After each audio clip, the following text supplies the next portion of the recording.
Everyone, कैसे हैं मेरे प्यारे बच्चों? क्लास 11th के टॉपर्स मेरे। उम्मीद करता हूं कि हमेशा की तरह आपकी जिंदगी जो है झक्कास कट रही है और पढ़ाई भी आपकी अच्छी चल रही होगी। अभी कुछ दिन पहले नीट का एग्जामिनेशन हुआ। क्वेश्चन को मैंने देखा। क्वेश्चन जो बच्चे एनसीईआरटी को बहुत डीपली पढ़े हैं, बहुत बार रिवीजन किए हैं, उनका बायोलॉजी सेक्शन रियली में थोड़ा सा तो टफ, मतलब मॉडरेट था।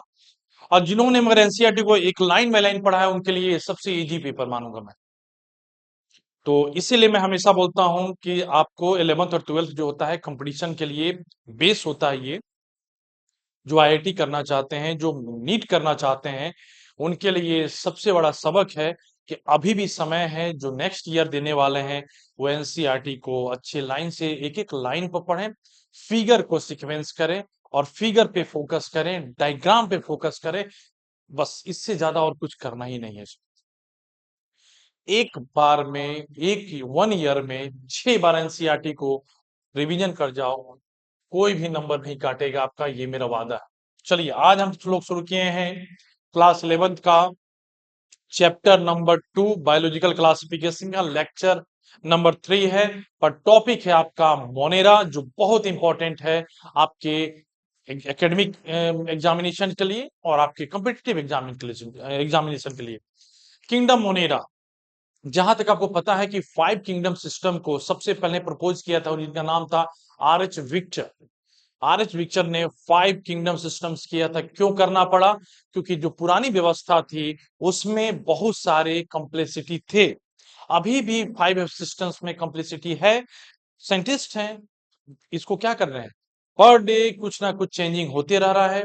बहुत सारे के ऑर्गेनिज्म के एक एक को एनालिसिस किया जाता है by the different types of techniques, different types of machines. और इसको फिर ये नहीं कहना, दिक्कत नहीं होगा कि पांचवा था कि समाप्त नहीं होगा। आगे 7, 8, 9, 10 किंगडम सिस्टम्स आ सकते हैं। तो इसके लिए तैयार रहना है आपको, क्योंकि साइंस कभी भी स्टेटिक्स नहीं होती है। ये हमेशा अपने आप को बदलती रहती है, अपडेट करते रहती है। ठीक है, अभी ये हमने चैप्टर है बायोलॉजिकल क्लासिफिकेशन क्लास 11th का। अगर आपने इस पूरे 11th क्लास का वीडियो अभी नहीं देखा है तो आप शांति हरि सुधन्य चांद ऑनलाइन प्लेटफॉर्म पे जाएं। क्लास 11th की प्लेलिस्ट मिलेगी अक्षय सर की, वहां पे सारे चैप्टर 1 से लेके चैप्टर 2 अभी तक जो हमने एनसीईआरटी लाइन बाय लाइन जो पढ़ाया है, आप जाके देख सकते हैं।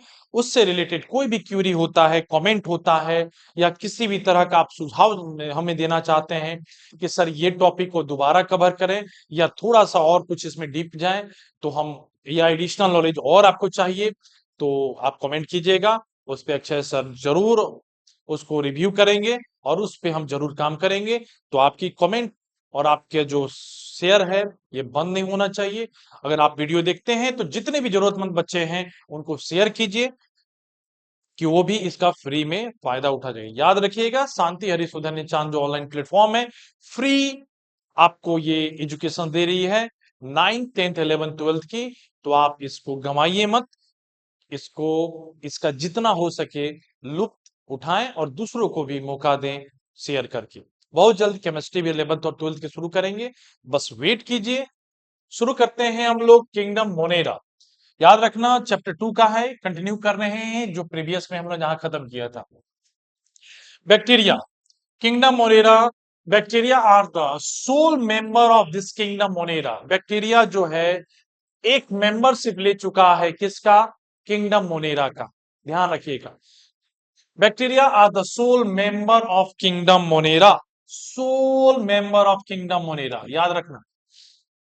They are the most abundant micro organism. याद रखना, ये पाए जाने वाले ऑर्गेनिज्म जो हैं मोस्ट एमेंडेंट हैं। हर जगह ये मिलेंगे आपको माइक्रो ऑर्गेनिज्म। क्या? बैक्टीरिया। बैक्टीरिया आकर ऑलमोस्ट एवरीवेयर, हर जगह। मेरे हाथ के पाम पे है, इस पे बैक्टीरिया है, इस कलम पे बैक्टीरिया है, मेरे इस चश्मे पे बैक्टीरिया है। तो बैक्टीरिया से आप बच नहीं सकते हैं। बैक्टीरिया फाउंड एवरीवेयर, कहीं नहीं बच सकते हो। अगर आप कहीं भी निकलते हैं, आपके शरीर पे माइक्रो ऑर्गेनिज्म जो होता है स्पेशली फॉर बैक्टीरिया मिलेंगे ही मिलेंगे। अगर इस उंगली के सबसे ऊपरी भाग पर अगर हम माइक्रोस्कोप में देखते हैं तो 100 आपको माइक्रो ऑर्गेनिज्म मिलेंगे ही मिलेंगे। ठीक है, आगे देखिए, द माइक्रो ऑर्गेनिज्म बैक्टीरिया आकर almost everywhere, the 100 of bacteria are present in the handful soil. आप समझो, एक मुट्ठी जब आप सॉइल लेते हैं, उसमें कितने बैक्टीरिया अनुमान लगाया गया है, कितने, hundreds are present in the handful soil. They are also live in the extreme habitat. अभी नाइन्थ क्लास में आपने, अगर जो भी नाइन्थ के बच्चे हैं उनको देखे होंगे, न्यू एनसीईआरटी आई है। न्यू एनसीईआरटी हमने आधा मतलब कि अभी 2-3 चैप्टर हम लोग खत्म कर चुके किए हैं, एक चैप्टर कंप्लीट किए हैं। उसमें एक लिखा हुआ है, उसको भी आप अपडेट करते हैं। वहां पे एक कुगा वैली है। कहाँ पे है बाबू? कुगा वैली है लद्दाख में। कहाँ पे? लद्दाख में है। जहां की एक झील है, एक पॉन्ड्स माने पॉन्ड है, जहां का टेम्परेचर ऑलमोस्ट कितना है, बॉइलिंग पॉइंट ऑफ वाटर कितना है बाबू? Boiling point of water, what is the temperature of boiling point of water? Almost 100 degree होती है। और वहां का जो पानी का टेम्परेचर है ऑलमोस्ट इसके अपर है, थोड़ा सा ऊपर नीचे है। तो कहाँ पे है? पुगा वैली लद्दाख में है। इसकी खासियत ये है कि ठंडा भी पड़ता है ना वहां पे, क्लाइमेट वहां जब कोल्ड भी होती है तब भी उसका टेम्परेचर गर्म ही रहता है। और एक वहां पे जो बैक्टीरिया है वो अपने आप को इसी टेम्परेचर में क्या करते हैं, अपने आप को कंफर्टेबल फील करते हैं। इसी टेम्परेचर में वो अपने आप को सरवाइव रखते हैं। उस तरह के बैक्टीरिया को कहते हैं थर्मोफाइल्स। थर्मोफाइल्स, याद रखना, जिनको हीट पसंद है, जिनको कहते हैं ना गर्म पसंद है, जिसमें कि टेम्परेचर्स पे अपने आप को कंफर्टेबल महसूस करते हैं, अपने लाइफ प्रोसेसेस को मेंटेन रखते हैं और अपने जनसंख्या या रिप्रोडक्शंस को, न्यूट्रिशंस को बनाए रखते हैं, उसको कहते हैं थर्मोफाइल बैक्टीरिया। ध्यान रखना। तो they also live in the extreme habitat. Obviously बात है, थर्मोफाइल से तो अपना हीट कंडीशंस में भी, और जितने लोअर टेम्परेचर्स में जाएंगे वहां भी अपने आप को सरवाइव रखते हैं। Like a hot spring, sorry ये पॉन्ड्स नहीं, हॉट स्प्रिंग्स है, ठीक है। हॉट स्प्रिंग्स, डेजर्ट में भी बैक्टीरिया है, स्नो में भी बैक्टीरिया है, डीप ओशंस में भी बैक्टीरिया है। The very few other life forms can survive, जहां पे बहुत कम ही जिंदगी सरवाइव करती है, वहां पे भी ये अपने आप को सरवाइव रखे हुए हैं। Many of them live on the other organism is a parasite.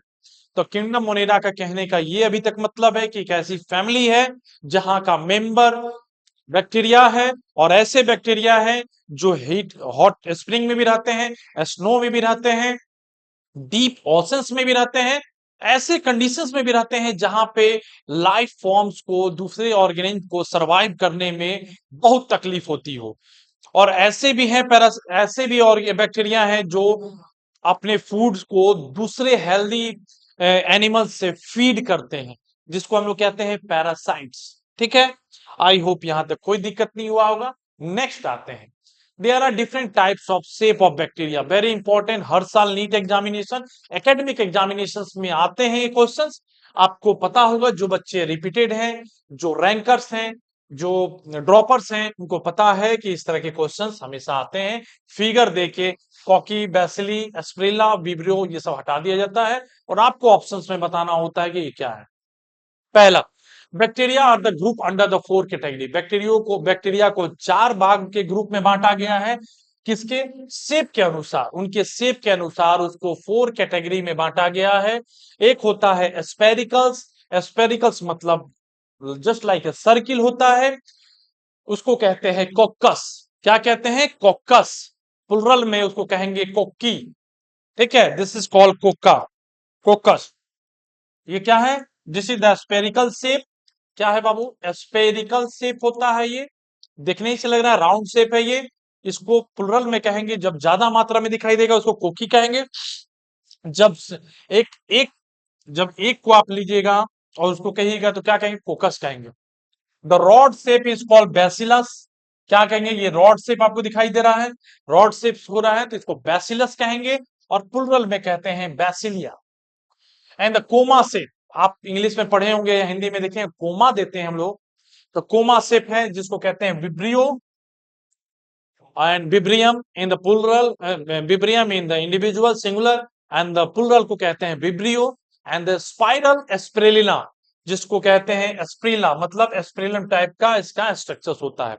There the fourth category में बैक्टीरिया को बांटा गया है इन क्लास 11। आपको समझना है, सबका सिप के अनुसार से उसका नाम है cocci, bacilli, spirilla, vibrio. They are the four category and four category are divided on their shapes. चलिए, आई होप यहां तक कोई दिक्कत नहीं हुआ। आगे आइए। Through the bacterial structure is very simple, they are very complex in the behavior compared to many other organisms। जैसा कि बैक्टीरिया का स्ट्रक्चर देखने में तो बहुत सिंपल लगता है, एकदम सिंपल है, इसमें कुछ कॉम्प्लेक्सिटी नहीं होगा, पर उसके बिहेवियर देखिए, they are the very complex in the behaviour compare to many other organism. अगर मेनी अदर ऑर्गेनिज्म की बात की, जैसे फंगी हो गया, प्रोटोजोआ हो गया, इसके कंपेयर में बात किया तो बैक्टीरिया का बिहेवियर बहुत ही कॉम्प्लेक्स होता है, इसको समझना बहुत मुश्किल होता है। कैसे कैसे? क्योंकि ये म्यूटेंट करते हैं, मैनिपुलेट करते हैं अपने आप को। Bacteria is groups of so that the most extensive metabolic diversity. ऐसा नहीं है कि एक ही मेटाबॉलिक कोई प्रोसेस को फॉलो करते हैं, different type of bacteria follow the different types of metabolic diversities. अलग अलग बैक्टीरिया में डिपेंड्स है कैसे बैक्टीरिया है, किस ग्रुप में बांटा गया है, उनकी metabolic activity not same for the all the types of bacteria, is different and diverse होते हैं।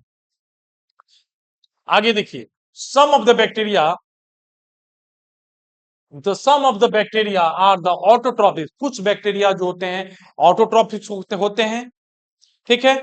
कुछ जो होते हैं they are synthesize their own food from the inorganic substrate, they may be photosynthetic autotrophics और केमोसिंथेटिक ऑटोट्रॉपिक्स। देखिए, अभी हमने पढ़ा था उसमें कि फोटोसिंथेटिक भी प्रोसेस में ऑटोट्रॉपिक्स होते हैं। जो बैक्टीरिया अपना खाना खुद बनाते हो या अपना खाना केमिकल के द्वारा बनाते हो, जैसे आपका एक है पर्पल सल्फर बैक्टीरिया, वो केमोसिंथेसिस में होते हैं। और आपको ब्लू ग्रीन अलगी का पता है, ब्लू ग्रीन अलगी जो होता है, क्लाइमोन ब्लू ग्रीन अलगी जो होता है, वो भी आपका एक प्रकार का फोटोसिंथेटिक है, जो ऑटोट्रॉपिक्स है, सॉरी ऑटोट्रॉपिक्स है। तो ये दो कैटेगरी में होते हैं, not depends on the always not depend on the others. They कुछ some bacteria are also capable to making या synthesizing their own food by the help of some raw materials, and they synthesize their own food, and chemosynthesis is called the bacteria which synthesize their food by the help of chemicals, like जैसे example में है purple sulphur bacteria, ठीक है। आगे हम लोग देखते हैं the vast majority of bacteria, बहुत सारे बैक्टीरिया की बहुत सारा मेजोरिटी है, नॉट ए बहुत स्मॉल फैमिली नहीं है ये, आर द हेटरोट्रॉपिक्स। पर कुछ बैक्टीरिया ही ऑटोट्रॉपिक्स होते हैं, कुछ बैक्टीरिया ही आपके क्या होते हैं बाबू, सम बैक्टीरिया जो होते हैं, सम बैक्टीरिया जो होते हैं, सम बैक्टीरिया जो होते हैं क्या होंगे, ऑटोट्रॉपिक्स होते हैं, ऑटोट्रॉपिक्स होते हैं, जो फोटोसिंथेसिस द्वारा हेल्प करते हैं, फोटोसिंथेसिस द्वारा हेल्प करते हैं, अपने आप को खाना बनाते हैं। कुछ जो होते हैं जो कीमोसिंथेसिस द्वारा होते हैं, कीमोसिंथेसिस द्वारा होते हैं, bye the help of bye the help of bye the help of chemical, ठीक है। कोई दिक्कत यहां पे नहीं है। पर कुछ होते हैं, पर मेजोरिटी जो होता है, मेजोरिटी जो होता है, मेजोरिटी मेजोरिटी बैक्टीरिया किस पे होते हैं, दूसरे पे डिपेंड होते हैं, जिनको हम लोग क्या कहते हैं, हेट्रोट्रॉपिक्स कहते हैं, हेट्रोट्रॉपिक्स कहते हैं। हेट्रोट्रॉपिक न्यूट्रिशन कैसा होता है, depends on other, depends on other, किसके लिए, फीड के लिए या फूड के लिए, ठीक है, को हेट्रोट्रॉपिक्स कहेंगे। दे डिपेंड्स ऑन अदर ऑर्गेनिक और dead organic matter for the food, ठीक है। तो आज के लिए हम लोग इतना करेंगे, फिर मिलते हैं नेक्स्ट सेक्शन में नेक्स्ट टॉपिक के साथ। तब तक के लिए जय हिंद, जय भारत।